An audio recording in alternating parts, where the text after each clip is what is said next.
Fiż-żona magħrufa bħala Bla Tnejn bħall-qorbi mhux biss hemm joqogħdu 50 familja imma l-post huwa wkoll frekkwentat minn ħaddiema li jaħdmu fiż-żona u studenti li jattendu skejjel fil-viċini.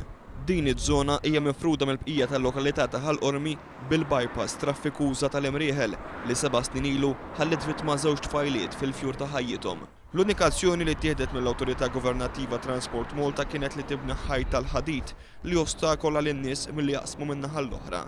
F'konferenza tal-aħbarijiet is-Sindku ta' Ħallqormi Rożen Kutajjar saħqet li din is-soluzzjoni ma tagħmilx sens għaliex in-nies ma natawx alternattiva minn fejn jaqsmu mingħajr periklu. Aħna bħala Kunsill Lokali ta' Ħallqormi nemmnu li kellha tittieħed xi miżura ta' sigurtà, però nemmen li kien hemm alternattivi aktar bis-sens bħalma huwa l-bridge. Dawn in-nies iridu nintegrawhom mal-kumplament tal-komunità Qormija għaliex anke sal-inqas kartuna ħalib li jridu jixxu iridu jaqsmu din it-triq sabiex jinqdew għal bżonnijiet bażiċi tagħhom. Rożen Kutajjar staqsit x'inhu mal-veru prijoritajiet ta' dan il-Gvern wara li rrimarkat li anke l-MEP approvat il-bini tal-pont.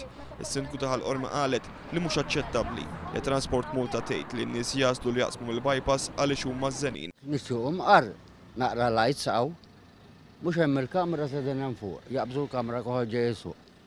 Pont ma jridx fuq għax erba' minn nisu, erba' annimali hawnhekk. U underground ma rridx għamlu. Il-fatt kont niġi l-iskola hawnhekk hawn wara St. Michael's u biex naqsam min-naħa l-oħra ta' Ħallqormi dejjem bil-fors kelli ndur id-dawra kollha ta' Ħallqormi biex nasal l-iskola tiegħi. U meta kieku jkun hawn mezz kif naqsam minn di triq, kont nasal f'inqas ħin u ma jkolli bżonn nitlaq mid-dar daqshekk kmieni. Intant tal din il-konferenza tal-aħbarijiet kienu mistiedna d-deputati kollha tad-distrett, imma l-membri parlamentari nazzjonalisti għażlu li ma jattendux. L-istess deputati nazzjonalisti li kienu votaw kontra mozzjoni li kienet titlob li jinbena pont f'dan il-bypass imresqa mid-deputat laburista Mari Louise Colero Preka li kienet preżenti għal din il-konferenza flimkien mad-deputati Charles Manjon u Rodrigue Galdes.